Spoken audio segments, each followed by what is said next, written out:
Bonjour à tous et bienvenue au Social Show propulsé par Isarta, le rendez-vous des pros du numérique et des médias sociaux où à chaque épisode, un créateur de contenu nous transporte dans ses coulisses pour nous dévoiler tous ses secrets en lien avec la création de contenu de manière stratégique et récurrente. Mon nom est Francis Jeté, j'anime le podcast et je te souhaite bon show!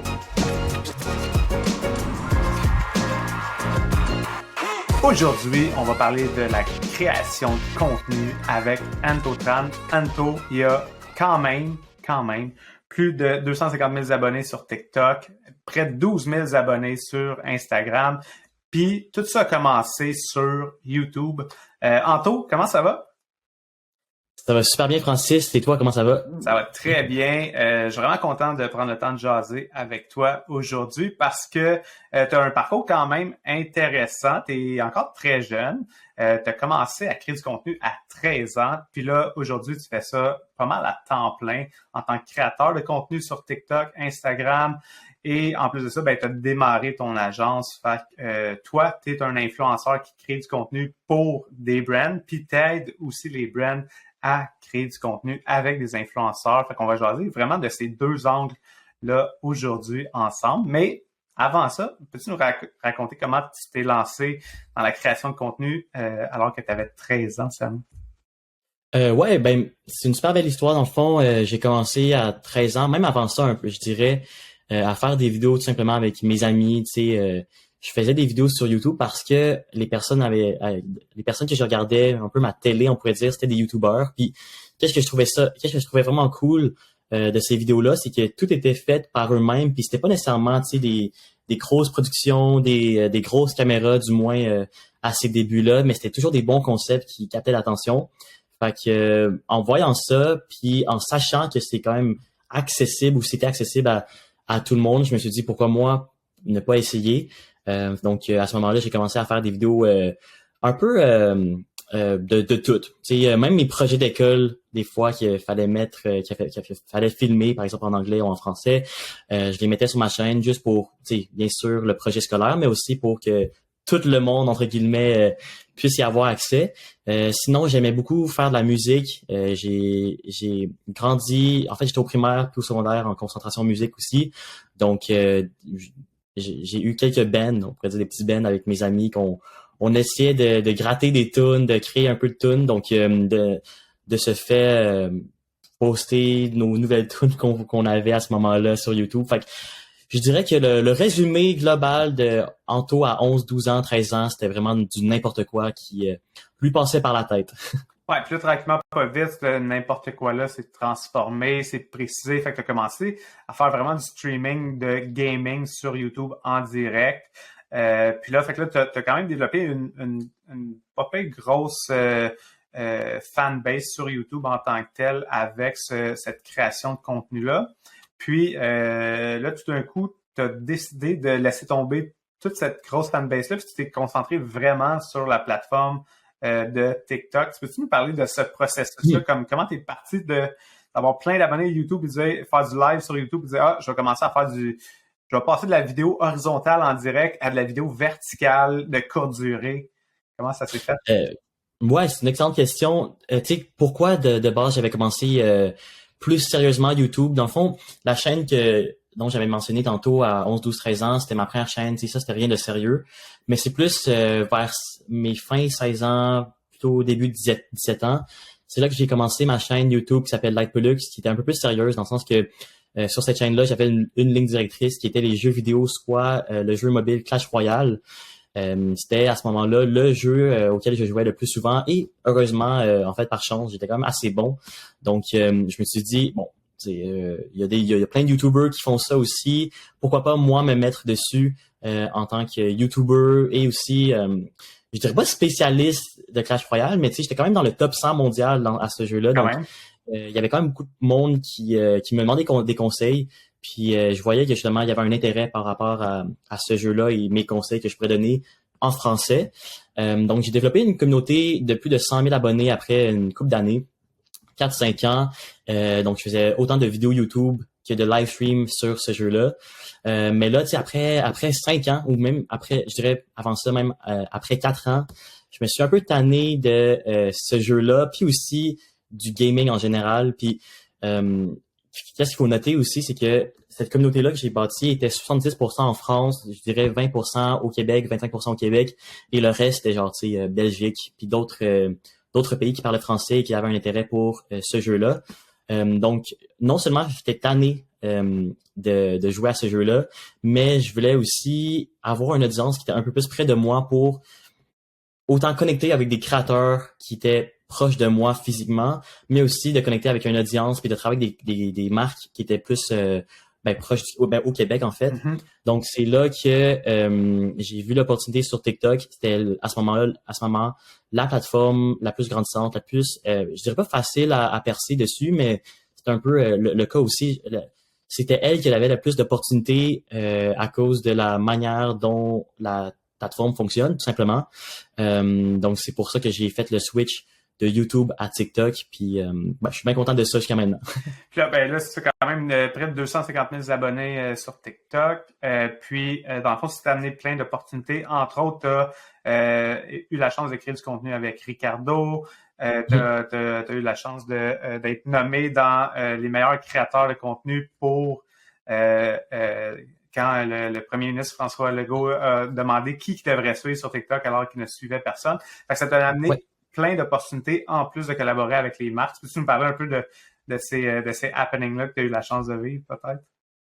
Ouais, absolument. Je pense que ce qui m'a aidé beaucoup sur TikTok, c'est que j'ai été le premier à développer un concept où ce que on mangeait de la bouffe pour la critiquer, mais donner un avis honnête, puis de voir qui mangeait ça. Puis tu sais, c'était la première fois qu'on voyait ça sur TikTok.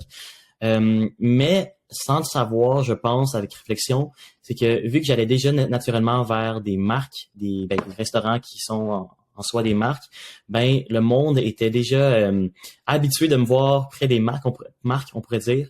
Donc, j'imagine que pour une entreprise, c'est plus facile de faire confiance à un créateur qui est nouveau, puis de voir qu'il dit ok, tu sais, on voit que son audience est habitué de le voir associé avec des marques ou d'aimer des marques, donc c'est naturel qu'on collabore avec. Je pense que ça a été un point qui est assez fort pour moi.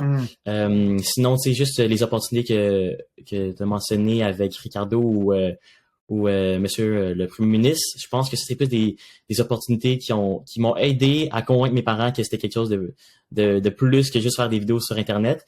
Mais sinon pour moi, tu sais, c'était oui, bien sûr, très incroyable, mais je pense que c'était plus quelque chose qui était impressionnant pour mes parents de voir que genre ces vidéos pouvaient amener à ce point-là. Puis là, justement, donc là, présentement, tu es un créateur de contenu à temps plein, donc autant pour ton compte à toi que ton agence, où est-ce que vous mettez en lien des créateurs de contenu avec des marques, c'est ça? Oui, absolument. Je dirais que c'est un domaine qui me passionne autant un peu plus derrière qu'à l'avant de la caméra. Donc, pour mon contenu, je pense que, en tout cas, du moins, je vais toujours aimer collaborer avec des marques, puis essayer de... Qu'est-ce que j'aime vraiment, en fait, de collaborer avec des marques, c'est quand une marque vient me voir, puis premièrement que c'est une marque dont je suis fan, là, donc que j'utilise ou que je consomme depuis un bon bout de temps. Qu'est-ce que j'aime, c'est de voir qu'est-ce que eux ils veulent faire passer comme message et comment moi je peux l'adapter à ma manière pour avoir mon audience, pour que ce soit un win-win-win, donc un win pour mon audience, un win pour moi et un win pour la marque aussi. J'aime vraiment toujours trouver ce défi-là. Puis qu'est-ce qui est le fun, puis qui me désavantage des fois, c'est maintenant les marques sont un peu des fois sont nouvelles sur TikTok, ils savent pas encore comment travailler avec des créateurs de contenu, puis c'est comme leur première collaboration. Fait que pour moi, je trouve ça vraiment fun de pouvoir accompagner ces marques-là, de pouvoir faire le saut, on pourrait dire, puis de les mettre en confiance, puis d'avoir les résultats qu'ils veulent. Puis c'est en travaillant avec des marques, en commençant pour moi-même, que je me suis dit, hey, je pourrais le faire pour d'autres créateurs aussi, d'autres entreprises qui peut-être veulent travailler avec moi, mais veulent pas nécessairement mon type de message ou quoi que ce soit. Fait que les aider avec d'autres créateurs. Puis c'est comme ça qu'est venu mon idée de l'agence, tout simplement. J'adore quand tu parles du fait d'essayer de trouver les 3 W, là, un win pour la marque, un win pour le compte en termes de performance, puis un win pour l'audience aussi, parce que moi aussi, c'est vraiment ma vision quand je crée du contenu plus brandé, du branded content pour des événements ou pour des clients. C'est vraiment un des éléments clés, parce que souvent, le réflexe, c'est de faire du contenu où est-ce qu'on met de l'avant tout simplement, qu'on remercie le partenaire, mais ça n'a tellement pas de valeur pour l'audience. Donc, c'est trouver ce juste milieu-là. Puis, peux-tu nous parler un peu de ce processus-là créatif quand vient le temps de créer du contenu pour faire rayonner une marque? Comme, de où tu pars pour trouver ce juste milieu-là pour atteindre les 3 W, justement? Je pense que comment j'aime le mieux fonctionner, du moins, c'est quand une marque a une idée claire de ce qu'ils veulent promouvoir, ce qu'ils veulent partager avec leur audience cible. Puis je pense que d'une partie, c'est à eux de faire la recherche, on pourrait dire, avec quel créateur travailler. Mais c'est aussi une grande partie, ça vient aussi de moi de voir est-ce que moi je suis la personne qui peut promouvoir ce message-là. Donc pour moi, en ce moment, comment je le fais, c'est OK, c'est quoi mon contenu que je fais en ce moment? Puis est-ce que si j'intègre le message que la marque veut promouvoir, est-ce que ça va trop dénaturer mon contenu? Ou si ça le dénature, est-ce que ça reste quand même dans les lignes que j'ai déjà été collé avec? Donc, si ces réponses-là se cochent oui, ben c'est là que la collaboration devient parfaite, on pourrait dire. Puis tu sais, des fois, ça marche juste pas. Chaque créateur a ses intérêts, a sa manière de faire. Puis des fois, c'est pas tous les créateurs qui peuvent promouvoir n'importe quelle marque. Puis c'est pas n'importe quelle marque qui peut être promu par n'importe quel créateur non plus. Là. Fait que c'est juste quelque chose à accepter. Puis je pense, selon moi, il n'y a pas de mal à dire hey, excuse-moi, mais ce travail-là, il n'est pas pour moi, tout simplement. Je pense pas que je peux le faire. Puis vous êtes mieux d'aller voir cette personne-là ou cette personne-là à la place. Mais moi, c'est ça, c'est juste de faire l'analyse, on pourrait dire, au début, puis ne pas se mentir à soi-même. Ouais, donc voir vraiment s'il y a un bon fit entre le message que la marque souhaite véhiculer, l'objectif de la campagne ou de la création de contenu, puis comment on est capable de le matcher avec la création de contenu pour que ça soit le plus authentique possible. Peut-être, justement, tantôt tu disais, c'est important que les marques arrivent avec une idée claire de ce message-là. D'un objectif d'affaires qui est clair peut-être en lien avec la campagne.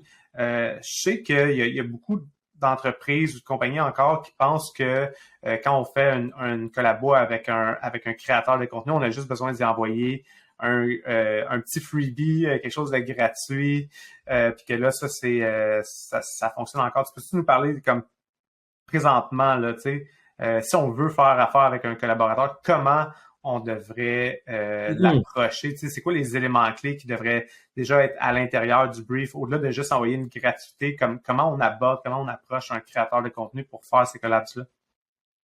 Ouais, c'est une vraiment, vraiment bonne question. Je pense qu'il n'y a pas de mauvaise manière puis il n'y a pas de manière parfaite. De mon expérience, du moins que je peux expliquer, je peux témoigner, c'est si la marque a une idée claire de ce qu'elle veut, ben c'est juste d'être ouvert, on pourrait dire, d'être ouvert avec le créateur. Est-ce que tu dois filmer ça? Est-ce que tu dois créer ce contenu-là? Puis est-ce que tu vois que ça peut rayonner avec ton audience? Puis dans ton style aussi. Tu sais, là, on parle de comme envoyer un colis gratuit, puis espérer que ça fonctionne. Je pense que ça, c'est plus... Tu sais, j'ai l'impression que cette stratégie-là est utilisée beaucoup, puis l'audience ou le public en général est trop habitué de voir ça. Fait que, oui, peut-être que ça marchait beaucoup avant, mais j'ai l'impression que ça marche de moins en moins parce que ça va jamais amener, on pourrait dire, un message qui est authentique, tu sais. Juste, j'aime ça que penser en tant que consommateur soi-même. Quand tu vois sur Instagram ou tu checkes une vidéo TikTok, puis tu vois quelqu'un qui dit hey, check ça, je viens juste de recevoir ça gratuitement, trop cool, tu sais. Est-ce que juste ce contenu-là va t'encourager à faire un achat? Mais au contraire, ça peut être une bonne stratégie aussi si tu vises plein de micro-influenceurs, puis semi-big influenceurs. En tout cas, je me rappelle plus du terme. Nano, micro. Nano, micro-influenceurs. Puis là, eux, ils déballent tout pour leur audience qui est un peu plus petite, mais qui a un meilleur reach, qui a un gros reach à la fin de la journée parce que eux, ils vont l'accepter pour le faire gratuitement. Fait que là, tu sais, c'est des différentes stratégies, puis ça dépend aussi au niveau, ça dépend du budget de la marque aussi, mais je pense que une partie clé pour une marque de faire rayonner son produit, c'est de faire quelque chose qui n'a jamais été fait en collaborant avec le créateur, puis c'est toujours winner. C'est toujours winner de voir une marque faire quelque chose de différent ou de l'amener d'une manière différente. Puis c'est ça qui, à la fin de la journée, va faire rayonner la marque le plus possible, je pense. Je pense effectivement, le fait d'envoyer un produit ou quoi que ce soit, on n'est pas dans un aspect stratégique. On est vraiment plus comme dans l'action. Puis moi, je trouve que c'est ça présentement que j'entends beaucoup certaines marques qui disent ben on a essayé d'envoyer un produit, mais ça, c'est pas une stratégie d'influenceur ou de création de contenu.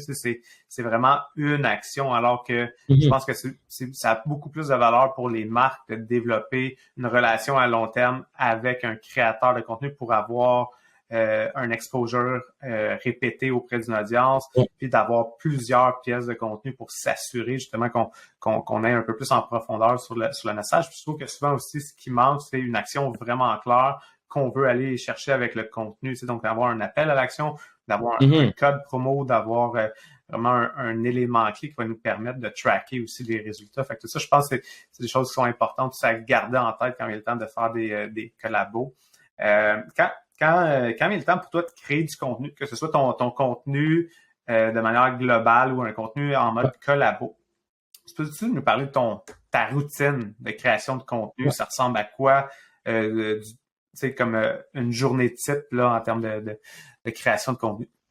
Ouais, c'est une bonne question. Si je parle pour mon contenu en général, puis même les collaborations, les deux, ça va quand même bien s'agencer ensemble. Mais par exemple, il y a comme deux types de vidéos, je pourrais dire, que je fais. Il y a des vidéos que je vais essayer, en fait, il y a comme un message que je veux passer ou quelque chose que je veux accomplir à travers une vidéo. Donc, je vais essayer de bâtir un concept autour de ça pour que cette vidéo-là soit possible, bien sûr, mais aussi que ça soit, ça soit bien reçu par mon audience. Comment je peux bien la filmer puis bien transmettre ce message-là. Pour donner un petit exemple rapide, mettons, la collaboration avec Ricardo. Ça, c'était quelque chose que je voulais accomplir, on pourrait dire. Donc là, je me suis demandé, OK, comment, à ce moment-là, un petit gars de genre un peu plus de 100 000 abonnés, jamais fait de cuisine de sa vie, oui, il rate des restos, comment il peut cuisiner pour Ricardo, faire une collaboration avec Ricardo. Donc là, je me suis dit, OK, faut que ce soit avantageux pour lui, puis il faut qu'il veuille le faire. Dans ce cas-là, je me suis dit, premièrement, si ça prend trop de son temps, c'est impossible qu'ils veulent. Donc, faut faire un concept que ça y prend 5 minutes maximum. Mais si je lui pitch ça ou je lui envoie un courriel, ça va jamais se rendre.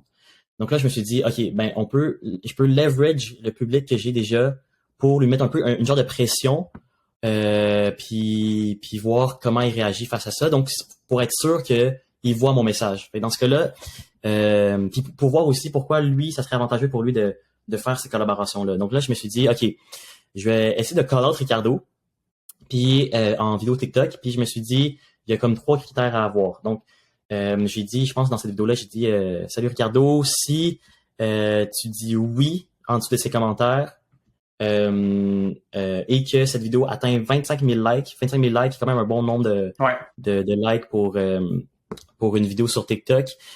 Puis si tu dis oui puis que ça atteint 25 000 likes, je vais te cuisiner, pas toi, moi qui vais cuisiner, tu vas juste le rater, puis ça va prendre 5 minutes de ton temps, pause d'été, whatever. Donc ça, dans ce challenge-là que j'ai mis, c'était, premièrement, 25 000 likes, ça veut dire que oui, si ça atteint 25 000 likes, c'est qu'il y aura un intérêt par rapport à cette collaboration-là. Ça va juste lui prendre 5 minutes de son temps. Puis aussi, j'ai dit que j'allais faire une recette pour lui, mais avec son livre, donc ça lui fait de la promotion. Donc, il est quand même pour son nouveau livre à ce moment-là, donc ça peut lui être gagnant. Donc, finalement, ça a marché. Tu sais, ça fait en sorte que il a vu que, en tout cas, c'est sûr qu'il aurait pu dire non. Puis même si il y avait 25 000 likes ou whatever, il aurait pu dire non, mais j'imagine qu'il y avait un petit intérêt par rapport à ça quand même, mais j'ai essayé de mettre le plus de chances de mon côté pour cette collaboration-là, puis ça a marché. Fait que c'est vraiment genre, j'ai une idée ce que je veux accomplir puis comment je peux le faire. C'est vraiment comme ça que je vais y aller souvent. Puis justement, ça ressemble à quoi, mettons, ton, ton output, là, ta création de contenu, ton calendrier de contenu dans une semaine type, tu produis combien de vidéos, puis t'en publies combien, mettons, sur les plateformes présentement, ça ressemble à quoi? C'est une bonne question. Pour vrai, j'en fais tellement. Je sais pas que j'ose pas compter, mais je ne compte pas vraiment le temps que je passe là-dessus parce que, premièrement, pour moi, c'est une passion de faire des vidéos, là. Donc, je me suis arrangé pour que tout ce qui est un peu plus, comment dire, tout ce qui est un peu plus répétitif, puis que ce soit genre plus bureaucratique, ben, je le délègue. Puis que je puisse me concentrer plus sur euh, les interactions humains et clients, business, whatever, faire la création de contenu, puis aussi faire le montage. J'ai sur ma page là, à cause du gala, j'en ai fait un peu moins, là, mais je pense que j'en fais au moins 3-4 vidéos par semaine sur ma page, mais probablement un autre 5, 6, 10 vidéos par semaine aussi pour des clients, que ce soit moi mis de l'avant ou non, là. Donc, peut-être que je dirais une moyenne d'une dizaine de vidéos par semaine, là, en tout. Moi, je dirais un chiffre comme ça. Ton processus de A à Z, quand tu crées une vidéo, est-ce que là, tu fais un peu plus comme en mode batch work, ou est-ce que tu crées plusieurs scénarios, plusieurs idées, ou tu es plus comme vidéo à la pièce, dans le fond, que tu fais comme un vidéo à la fois? Souvent pour mes vidéos, c'est plus une vidéo à la fois. Tu sais, c'est souvent des vidéos que genre, je suis comme, ah, cette idée-là est nice, comment je peux le faire? Fait que là, je la fais. Sinon, pour les collaborations avec des marques ou des clients que j'ai, c'est souvent plus du batch work parce que c'est souvent des concepts qu'on va penser d'avance avec la marque. Puis comme ça, on a une meilleure idée claire de genre, tu sais, ça, je dois filmer ça. Fait que vu que vu que c'est déjà tout établi, on pourrait dire, puis les concepts sont déjà tout approuvés, je fais juste le faire. Donc c'est ça. Pour les corpos, on pourrait dire, pour ce qui est collaboration, c'est plus batch work. Pour ce qui est ma page, c'est un peu plus à la une.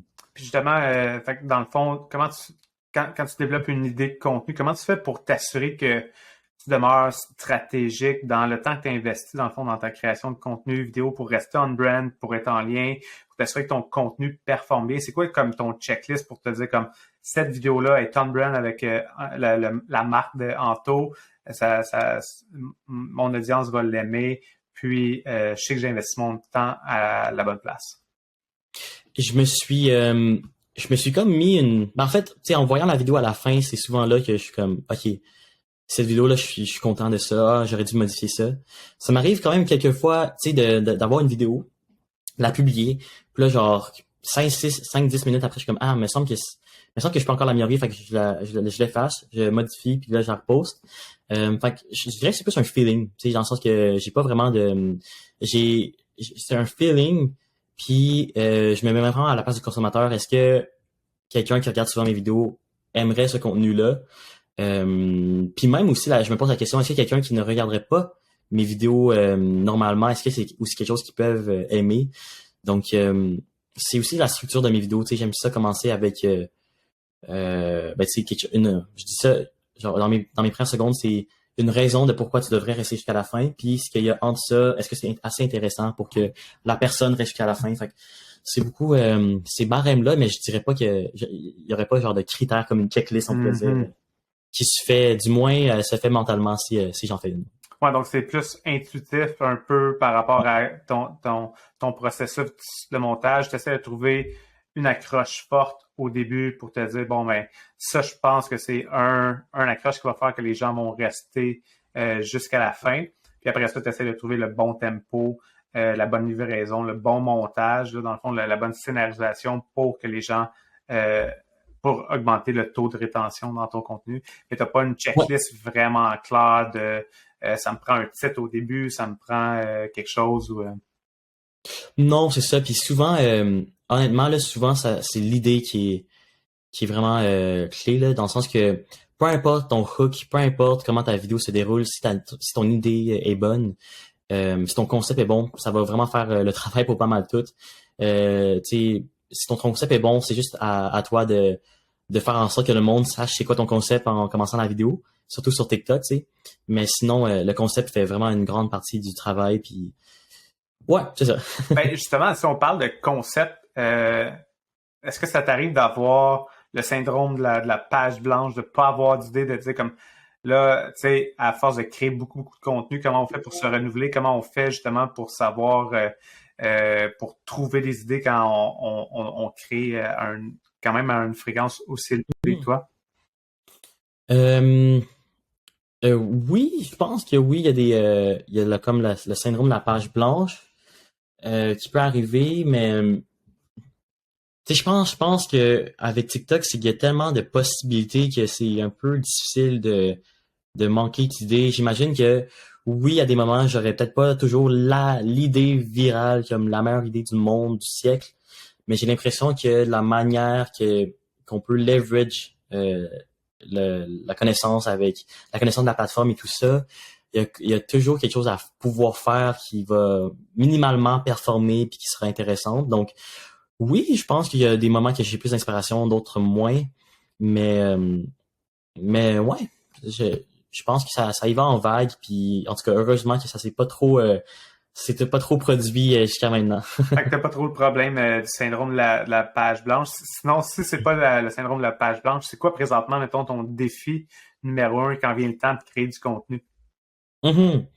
Euh, je pense que à l'heure où on se parle en ce moment, c'est de revoir justement, pour moi, mon contenu personnel, c'est plus de revoir sur quelle ligne directrice que je veux repartir, quel type de contenu. Euh, Malgré que oui, il y a le syndrome de la page blanche est pas genre pas que je l'ai pas, mais dans le sens que est minimisé en ce moment. En ce moment, je suis dans une période où je suis comme OK, quelle autre vague que je veux créer sur la plateforme? Puis c'est ça. Fait en attendant l'idée du siècle, ben je fais des vidéos que je sais que tu sais qui sont personnelles, puis qui peuvent avoir une certaine comment dire, une certaine attraction pour donner ce temps-là. Mais sinon, je pense qu'en ce moment, ça serait vraiment de trouver l'impact que je veux ou la vague que je veux pousser sur la plateforme. Fait que là, dans le fond, si je comprends bien, t'es vraiment à un niveau où est-ce que tu dis, OK, présentement, je suis à l'aise à créer tel style de contenu. Fait que là, c'est souvent, t'as des contenus où est-ce que t'essaies de surprendre les gens avec un peu d'argent ou t'as certains contenus où est-ce que tu essaies de donner aux gens ou inspirer les gens justement à s'impliquer. Puis t'es en train de te poser la question, c'est quoi ma nouvelle série de contenu? C'est quoi les nouveaux formats Ouais. de contenu que tu veux commencer à développer? Ouais, absolument. Puis qu'est-ce que je trouve intéressant dans tout ça, c'est que dès que tu fais quelque chose qui marche bien, ben sur TikTok, il y aura toujours il y aura malheureusement et heureusement aussi toujours d'autres créateurs qui vont soit reprendre ton concept, qui va le changer un peu, mais ce que ça va faire, malheureusement, c'est que ça va un peu saturer ton concept au début de base que t'as parti. Donc, ça fait en sorte que le temps d'intérêt de ce concept-là, ben, il est réduit puisque genre, pour pour le public, pour les personnes qui regardent TikTok puis qui sont dans ce marché québécois-là, ben, ils vont un peu toujours voir les mêmes concepts qui sont reproduits, ce qui fait en sorte que ton concept devient de moins en moins intéressant. Fait que là, je suis dans une période où de voir c'est quelle vague que je veux repartir pour tout ça. Toujours dans la même ligne directrice, toujours dans mes valeurs, puis toujours dans mes intérêts, bien sûr, mais une chance que j'ai un bon champ d'intérêt. Si tu prends le temps d'écouter le podcast, c'est la preuve que tu aimes ça apprendre puis que tu peux améliorer ta création de contenu et tes résultats. Mais si je te disais que tu peux aller encore plus en profondeur sur l'optimisation de ton contenu sur certaines plateformes, serais-tu curieux de savoir comment? C'est simple, tu as juste à te rendre sur le site d'Xarta pour consulter les sujets de formation que je donne en lien avec les médias sociaux. TikTok, la publicité Facebook, Instagram, LinkedIn, peu importe la plateforme sur laquelle tu aimerais ça en apprendre davantage, j'ai sûrement une formation sur le sujet. Tu aimerais développer ton propre podcast, j'ai aussi une formation là-dessus. Puis ça, c'est juste mes formations à moi. Il y a une foule d'autres formations données par des experts d'autres domaines, que ce soit en lien avec le marketing numérique ou plein d'autres sujets fascinants qui vont t'aider à propulser ta carrière. Visite formation.isarta.com pour consulter le calendrier des formations et t'assurer de réserver ta place. Merci à Isarta de commanditer le podcast Le Social Show. Je sais pas si c'est comme moi, mais perso, ce qui m'allume le plus en marketing numérique, c'est vraiment l'aspect stratégique et créatif, pas l'aspect technique. C'est vraiment ça qui m'a allumé la première fois que j'ai entendu parler du CMS québécois RubberDuck. Fini les mises à jour et les bugs de plugins. Fini de chercher des développeurs web pour mettre à jour ton site chaque fois que tu veux faire des modifs. Fini de te perdre dans le code pour intégrer tes pixels et tes outils de tracking statistiques. Tu travailles avec des entreprises de services ou des clients qui ont besoin d'un site vitrine qui se montre comme un jeu d'enfant, RubberDuck, c'est la solution parfaite pour toi. Tu as besoin de créer un site bilingue? Pas de problème, tu peux facilement modifier les pages franco et anglo en même temps.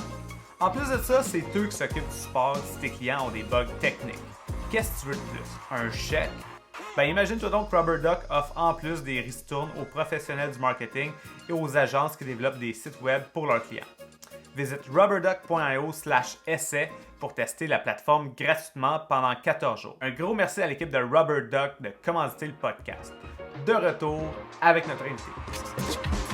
On voit que l'algorithme de TikTok change, évolue. Il y a de plus en plus de compétition dans les fils d'actualité. Comment toi, comme créateur de contenu, comment tu gères cette pression-là d'avoir quand même une grosse fanbase puis de vouloir performer à chacune de tes vidéos? Comment on fait pour gérer ça, cette notion-là, en voyant l'algorithme de TikTok qui change énormément? Et on parle beaucoup de l'algorithme TikTok, mais à la fin de la journée, je pense que c'est juste l'algorithme TikTok, c'est juste une réflexion de comment l'audience perçoit un certain type de contenu. Pour ma part, c'est l'audience québécoise qui est de jeunes à, j'imagine, comme le 35 ans, c'est genre la plus grande tranche d'âge que j'ai comme audience. Donc, c'est de comprendre qu'est-ce que ces personnes-là voient sur leur contenu, sur leur page TikTok, puis qu'est-ce qui les intéresse tout simplement. Donc, c'est ça. Quand on parle de changement dans l'algorithme, c'est pas nécessairement quel nombre de secondes, quel nombre de secondes ou quel son on va utiliser. C'est vraiment plus comment le monde perçoit notre contenu puis comment ils vont interagir avec ça. Puis c'est juste d'évoluer avec ce type de contenu-là, on pourrait dire, avec, un différent type de contenu qui va intéresser ces personnes-là. Je suis tellement d'accord avec toi parce que, tu sais, souvent, le monde se casse la tête à dire, faut que je publie une fois par jour, ou des fois, on entend des vidéos, faut que tu publies au moins 3 fois par jour sur TikTok, ou on se concentre tellement sur l'algorithme qu'on a tendance à oublier l'être humain qui est de l'autre bord du cellulaire puis qui est en train de consommer le contenu. Tu sais. Puis pour moi, je suis tout à fait d'accord avec toi, c'est que la clé, c'est de trouver l'idée de contenu qui va parler à ton audience. Puis justement, on parlait tantôt de l'accroche, donc comment cette accroche-là est liée à ton idée de contenu pour favoriser la notion d'accroche, de rétention. Puis si ton contenu est bon, c'est ça qui va faire que la plateforme va le pousser, parce que peu importe l'algorithme, qu'est-ce que l'algorithme cherche, il cherche juste un taux d'attention élevé puis un haut taux d'engagement de l'audience. Fait qu'au final, c'est d'essayer de comprendre ça. Fait que effectivement, c'est super important ce que tu dis. Donc, arrêtez de vous concentrer sur l'algorithme, concentrez-vous sur les êtres humains. Point. Oui. C'est ça, hein? C'est absolument ça. C'est absolument ça. À la fin de la journée, TikTok en fait, TikTok, je trouve que c'est une plateforme pour le viewer. Dans le sens que peu importe à qui tu es abonné, ta page, ta For You page va toujours te montrer des vidéos que TikTok pense que tu es intéressé. Au contraire, si tu es un créateur avec beaucoup d'abonnés, ben pas qu'on s'en fout, mais dans le sens que si ta vidéo elle semble ne pas intéresser l'audience à laquelle tu as bâti, ben ça va servir à rien, ça va pas atteindre cette audience-là non plus. Oui, puis ça, c'est quelque chose que j'ai remarqué. Je ne sais pas si tu as remarqué la même chose, mais TikTok te présente de plus en plus de contenu qui provient de tes abonnements dans le For You page versus qu'est-ce qu'on voyait avant. C'est quand même quelque chose d'intéressant par rapport à l'évolution de la plateforme en soi. Ouais, ben honnêtement, je sais pas si c'est en tout cas pour moi, j'ai pas tant remarqué ça. Ce que j'ai remarqué, c'est que si tu t'abonnes à quelqu'un, tu vas voir plus de vidéos de cette personne-là dans un laps de temps comme à court terme, on pourrait dire. Ouais. Mais j'ai l'impression que si justement tu te fais répéter ces vidéos-là et que tu n'interagis pas bien avec, on pourrait dire, donc soit tu regardes pas jusqu'à la fin, tu likes pas, tu commentes pas, whatever, ben ça va redevenir comme normal, puis cette vidéo, ce créateur-là va juste être comme traité comme n'importe quel créateur. Donc, j'aurais pas tendance à dire que... Ouais, je pense qu'il y a un certain... Parce que dans le fond, si tu viens juste t'abonner à cette personne-là, ça veut dire que tu as un intérêt face à ce contenu-là, mais ça veut pas nécessairement dire que toutes les autres vidéos, tu vas les aimer, tu sais. Dans le fond, une question que j'avais aussi, tantôt tu parlais de toute la notion de justement de créer du contenu pour ton audience pour s'assurer qu'ils l'aiment. Donc, à quel point tu intègres la notion d'analyse des statistiques dans ton processus créatif? Donc, tu sais, si on dit, OK, quand on fait tel genre de contenu, on est capable de voir le feedback de notre audience en termes de données statistiques, en termes de rétention, en termes d'engagement, des likes, des commentaires, etc., etc. Donc, toi, comment tu intègres cet aspect-là d'analyse dans ton processus de création de contenu? C'est super intéressant parce que j'ai toujours été un gars de stats et tout ça. Puis pour moi, justement, ces statistiques-là sont super importantes à regarder justement pour comprendre comment ton audience a perçu ta vidéo. Donc, euh, je me suis donné comme des barèmes, on pourrait dire, pour OK, une vidéo qui performe bien pour ma page, ben ça veut dire que faut qu'il y ait tel nombre de personnes qui ont regardé jusqu'à la fin. Il y a cette durée moyenne de visionnement, tel nombre d'interactions en termes de likes, commentaires, partages et tout ça. Puis pour moi, ça va me donner une belle idée OK, qu'est-ce que cette vidéo-là veut dire pour mon audience? Par contre, le point que je trouve intéressant aussi, c'est que des fois, je vais essayer de faire utiliser des techniques, on pourrait dire, pour optimiser ça, mais d'une manière où ce que ça truque un peu l'algorithme, là. Puis ça, avec mon expérience, oui, ça fonctionne bien, mais au long terme, c'est pas ça que tu veux toujours faire parce que si tu cheats l'algorithme, ben à la fin, ta vidéo va peut-être justement tomber dans la page de quelqu'un qui n'aurait pas nécessairement voulu voir cette vidéo-là, puis ça peut jouer pas en ta faveur au long terme. Fait que j'essaie maintenant toujours de toujours bien interpréter ces statistiques-là, mais pas trop essayer de le hacker, de le cheat, parce que ça sert à rien au long terme. C'est tellement vrai ce que tu dis, parce qu'il y a tellement de monde qui se concentre sur la quantité de visionnement, puis devenir viral, entre guillemets, ou quoi que ce soit, mais au final, comme avoir beaucoup d'exposure auprès de plein de monde qui sont peut-être pas ta bonne clientèle site. Fait que même si ta vidéo elle lève vraiment beaucoup dans l'algorithme parce que tu as fait un petit hack de générer des loops ou quoi que ce soit, ben ou tu as refait un trend qui est super populaire puis que ça propulse ta vidéo, mais qu'au final, tu n'as pas de rétention des gens qui regardent ta vidéo sur ton compte. Tu n'as pas personne qui passe à l'action sur un message clé que tu aurais ou un objectif d'affaires. Tu sais, ces views-là, au final, ils ne te rapportent rien à part booster ton écho. Tu sais.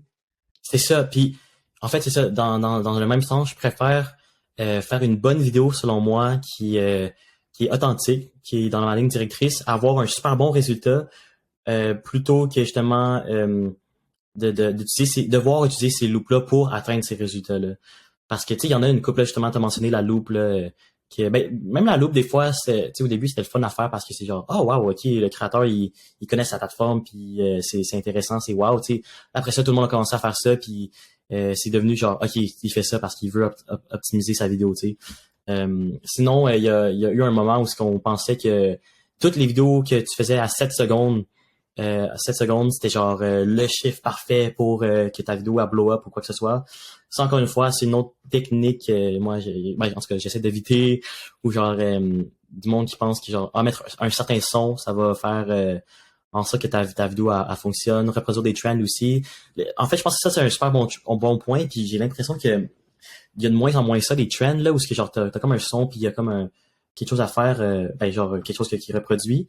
C'est bon. C'est bon dans le sens que ça peut booster justement tes performances, mais des trends, c'est le truc qui va le moins qui va pas, pour un compte personnel, va, malgré avoir des bons résultats peut-être, va pas être significatif parce que tout le monde le fait que tu distingues de personnes, tu sais. Exact. À moins que tu reproduises le trend d'une manière genre super originale, vraiment comme brandé pour ton entreprise ou pour ta personne. Mm-hmm. Puis clairement, on voit une différence puis comme wow, mais absolument. 100% d'accord avec ce que tu dis.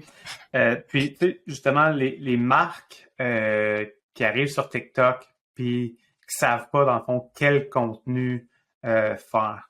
Donc là, on vient de parler que oui, les tendances, ça peut être intéressant à tester, mais il n'y a pas juste ça à faire. Fait que ça, pour toi, c'est pour les marques, étant donné que tu collabores avec beaucoup de marques, toi, comme créateur de contenu, mais qu'est-ce que tu vois comme contenu que les marques font généralement qui sont intéressants, qui devraient être utilisés par une marque qui souhaite se lancer sur TikTok, mais qui ne sait pas exactement par où commencer?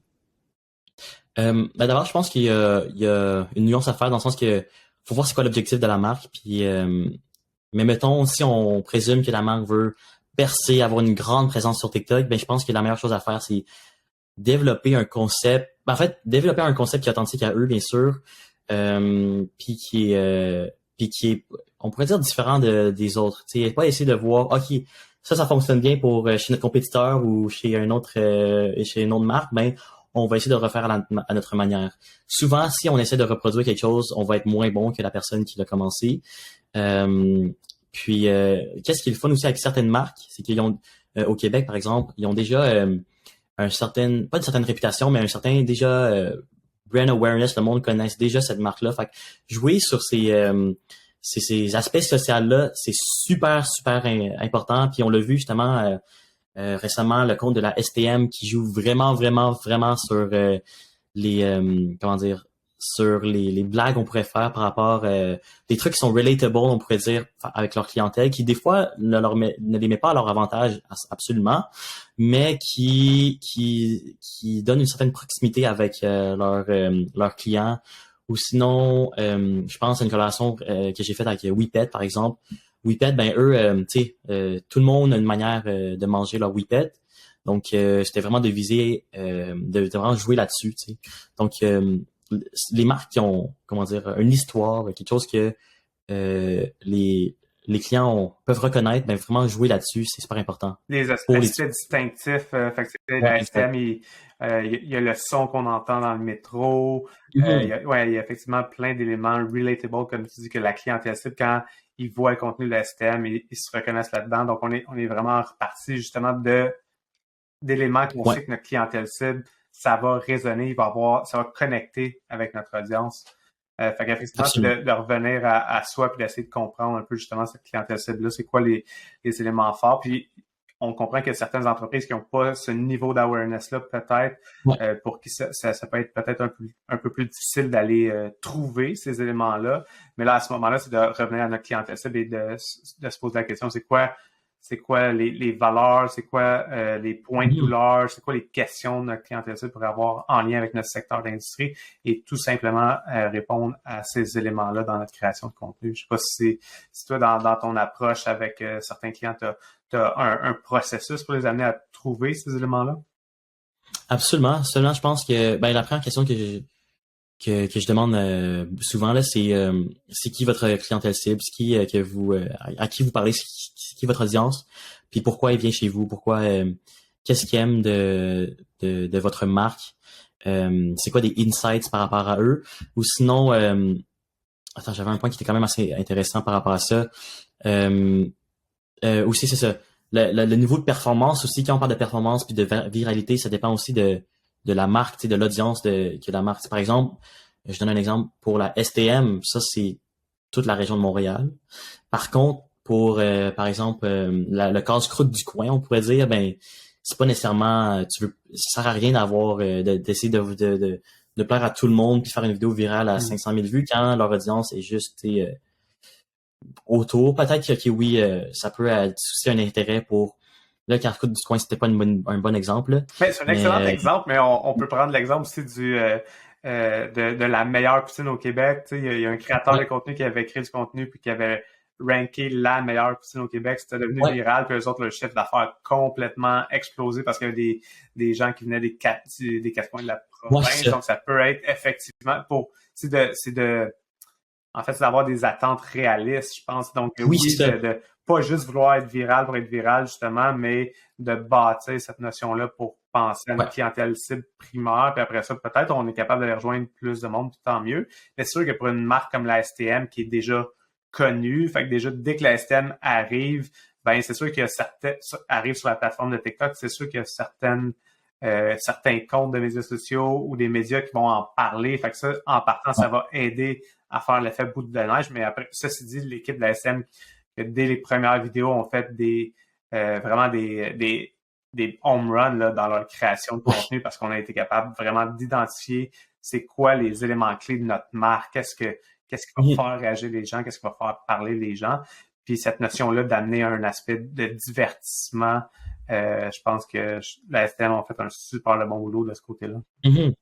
Puis peut-être un meilleur exemple pour ça, c'est si t'es une marque qui est super nichée, par exemple, dans le domaine des sports ou genre, mettons, physiothérapie même, ben dans ce cas-là, ta viralité pour toi, c'est peut-être pas nécessairement 500 000 vues, mais genre 150 000, tu sais. Fait que de connaître aussi essayer de connaître son barème, connaître son audience maximale, c'est super important, puis ça va vraiment mieux aider à quels sont des bons objectifs, quels sont des objectifs réalistes, comme tu l'as dit.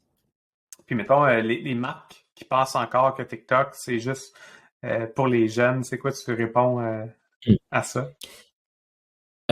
Moi, je répondrais juste regardez vos compétiteurs qui sont sur la plateforme, puis si c'est encore une décision que vous voulez, en fait, que vous voulez vous cacher de, ben c'est pas mon problème, tu sais. Dans le sens que, puis tu sais, je comprends aussi que en ce moment, c'est peut-être pas le. Je comprends aussi qu'il y a certaines marques qui vont mettre leur argent, tu sais, parce qu'à la fin de journée, chaque marque a un budget. Puis je comprends qu'il y a pour certaines marques, le budget est peut-être mieux alloué dans d'autres médias, d'autres moyens de marketing ou whatever. Mais j'ai juste l'impression que pour TikTok, les réseaux sociaux, malheureusement, ben, ça doit prendre du temps.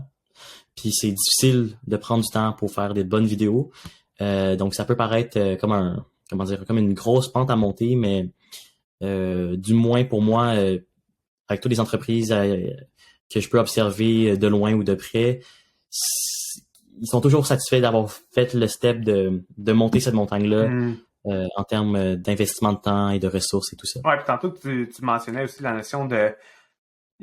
Moi, je m'en rends compte, on dirait, quand je donne des formations ou quand je fais de l'accompagnement, on dirait, on cherche tout le temps le petit hack. Tu sais, comme, c'est quoi le hack pour être meilleur? Tu sais, mais en réalité, c'est l'effort, c'est le temps qui est mis dans la vidéo, le temps qui est mis à développer l'idée initialement. Puis je pense qu'il y a beaucoup de marques, justement, qui sont peut-être pas prêtes à investir, puis qu'on cherche le quick hack, puis qu'on pense qu'on va faire juste des petites tendances, quoi que ce soit, mais qu'on on se donne pas la peine de créer quelque chose de vraiment authentique, de vrai, lié avec la marque, puis effectivement que ça peut être quelque chose qui rend ça peut-être un peu plus difficile pour certaines marques. Puis dans cet aspect-là, qu'est-ce que tu penses, toi? Est-ce que, tu sais, on parle beaucoup de développer un héros, hein, quelqu'un qui devient le visage de la marque sur TikTok, parce qu'on sait que TikTok, si on scroll 9 vidéos sur 10, on va voir le visage d'un être humain devant la caméra, généralement.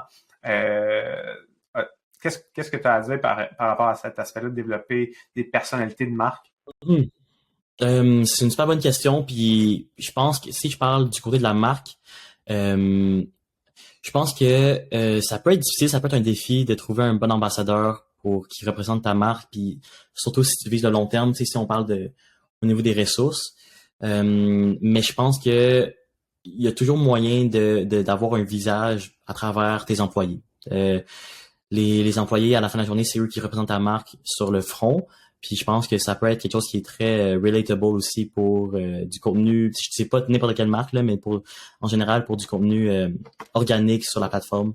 De mettre de l'avant des employés. Puis, tu sais, c'est peut-être pas toujours le même, ça sera peut-être pas toujours le même visage qui va réapparaître, mais à la fin de la journée, pour une audience, ça va être toujours le même, pas le même type de personne, mais tu sais, le même visage sans être le même visage réellement.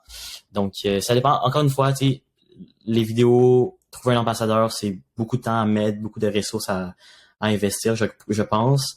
Puis c'est pas toutes les entreprises qui sont prêtes à faire ça, puis qui doivent faire ça aussi. Mais c'est ça, il y a toujours des moyens de pouvoir se faufiler. Puis tu sais, je vois aussi des entreprises, puis dont des amis aussi qui ont des clients qui ils réussissent à pas avoir de visage, on pourrait dire, par rapport à leur marque, mais que les vidéos peuvent super bien fonctionner quand même. Soit en ayant un cool montage répétitif. À la fin de journée, si la vidéo la vidéo a capte l'attention, peu importe la manière que c'est juste que oui, avoir un visage, tu augmentes ces chances-là, mais tu peux quand même capter l'attention sans avoir de visage. Puis on l'a vu plusieurs fois là, ça peut marcher très très bien. Des vidéos un peu plus point of view ou du behind the scenes. Ah Dynamique. oui, un vidéo qui démontre comment quelque chose est fait dans le processus. On prend l'exemple de la STM avec leur contenu de l'autobus là, qui dérape là, sur un parcours qui a été conduit par un professionnel. Donc, encore une fois, il n'y a pas personne devant la caméra, mais effectivement, on réussit à créer quand même un contenu qui est intéressant. Puis, toi, tu es devant la caméra au quotidien. Ce serait quoi peut-être ton conseil pour les gens qui osent pas ou qui sont gênés, puis que là, justement, on est en entreprise, puis là, on n'a pas personne dans l'équipe qui veut se mettre devant la caméra puis jaser parce que tout le monde est trop gêné ou personne ose. C'est quoi ton conseil que tu aurais à donner à quelqu'un qui veut commencer à se mettre devant la caméra? Je pense que c'est beaucoup de pratique, mais ayez en tête aussi que sur TikTok, sur les vidéos, il y a toujours du montage qui peut se faire, puis ça peut sauver beaucoup de choses. Donc, tu sais, ben, ça ne dérange pas de faire une erreur. Même moi, en ce moment, je dois prendre toujours 3-4 takes avant d'avoir une bonne ou que je suis satisfait.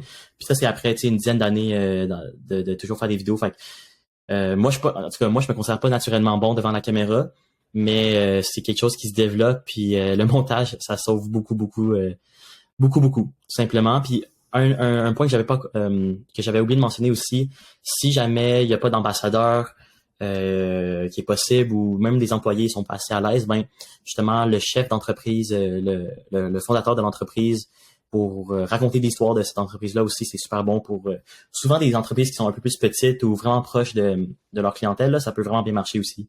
Puis ça coûte pas juste du temps, dans le fond.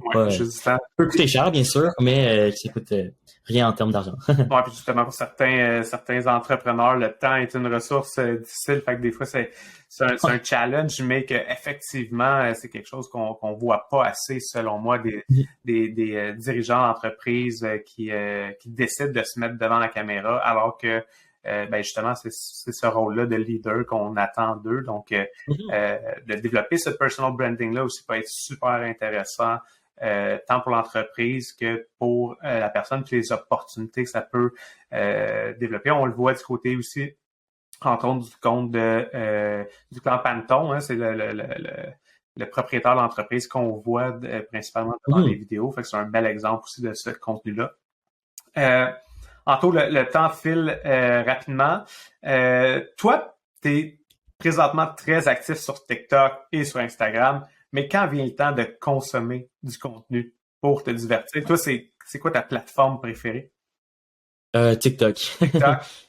TikTok et Instagram aussi, dans le sens que si je veux si je veux du contenu, comment dire, si je veux consommer du contenu vidéo puis que je veux juste voir quelque chose, ben genre j'ai pas d'objectif en tête, je vais souvent aller sur TikTok. Si je veux voir qu'est-ce que mes proches font, tout simplement, ou mes amis, les personnes que je suis, ben je vais aller sur Instagram. Donc c'est comme ça que je départage mon contenu. Sinon, je suis un grand fan de soccer. Donc malheureusement ou heureusement, c'est des services de streaming que j'utilise pour ces canaux-là, mais mes réseaux, c'est vraiment TikTok et Instagram, autant pour la consommation que pour l'utilisation. Puis dans ton processus de création de contenu, dans ton workflow, c'est quoi ton outil numéro 1 que tu pourrais pas te passer pour créer ton contenu? C'est je dirais que c'est comment mon iPhone puis mon MacBook travaillent ensemble. Donc mon iPhone pour tout filmer, le AirDrop, même des fois c'est des gros fichiers, c'est super rapide avec mon Mac. Puis là je fais mon montage avec Final Cut Pro rapidement, je le re-AirDrop sur mon téléphone pour pouvoir le poster. Je pense que c'est mes 2 stars pour la création de contenu. Ouais, moi, un des affaires que j'adore, c'est quand je rédige mon contenu sur mon laptop, que je copie dans mon laptop, puis que je colle à partir de mon cellulaire pour pas avoir besoin de taper dans le cellulaire, là, le caption. Là. Moi, ça, c'est un de mes hacks préférés avec le MacBook puis le cellulaire. Fait qu'effectivement, je comprends. Moi aussi, le AirDrop, c'est quelque chose que j'adore pour quand j'exporte le podcast, justement, j'envoie ça sur mon cellulaire. La fonctionnalité AirDrop est vraiment pratique pour ça. 100%. Ça serait qui ton créateur de contenu préféré présentement? Je dirais MrBeast et Logan Paul. MrBeast pour justement l'aspect tout analytique, puis pas rien remettre par rapport à la chance en termes de contenu, puis juste de faire des choses de plus en plus grandes. Et Logan Paul pour son storytelling, sa présence, sa aisance devant la caméra, puis juste un genre de talent naturel, on pourrait dire quasiment. Tu sais, on pense que c'est un talent naturel, mais c'est beaucoup d'heures de travail. Donc, c'est ce regroupement de ces deux créateurs-là, c'est ce qui m'inspire beaucoup au niveau de la création de contenu. Puis là tu as parlé de beaucoup d'investissement de temps puis de créateurs de contenu. Récemment, tu étais impliqué dans le gala Influence Création. Qui soulignait le travail des créateurs de contenu québécois. Donc, tu étais co-fondateur, tu étais porte-parole de l'événement. Donc, toi aussi, tu as investi vraiment beaucoup de temps dans ce gala-là. Puis, j'aimerais ça peut-être que tu nous parles de tes créateurs de contenu québécois préférés, justement ceux qui t'inspirent au quotidien, puis ceux qu'on a eu la chance de souligner lors du gala Influence Création récemment. Absolument. Il y a Claudie Mercier qui a non seulement gagné 2 prix au gala, mais c'est une des créatrices que je trouve qui est tellement constante, mais année après année, autant dans puis qui reste toujours authentique. Elle va toujours essayer de modifier, adapter son contenu pour les tendances du jour, du moment, mais tout en restant authentique, tout en restant elle. Puis qu'est-ce que je trouve vraiment remarquable de Claudie, c'est qu'elle a réussi à se détacher totalement ou presque, en fait pas mal totalement de l'étiquette OD qui est super difficile selon moi de s'enlever, notamment à cause de la grandeur de la télé-réalité. Mais je pense que Claudie Mercier, c'est une des créatrices que je lève mon chapeau à. Sinon, il y a mon bon ami King Papi que lui, je le connais plus personnellement, fait donc je vois vraiment le travail qu'il met derrière ça, les concepts, puis qui essaie de justement d'avoir une ligne directrice qui est toujours positive, mais en même temps authentique. Fait je dirais que ces deux créateurs-là, c'est les deux créateurs qui viennent le plus en tête au niveau du Québec. Excellent. Puis, évidemment, si les gens veulent te suivre, on les invite à suivre tant sur TikTok que sur Instagram.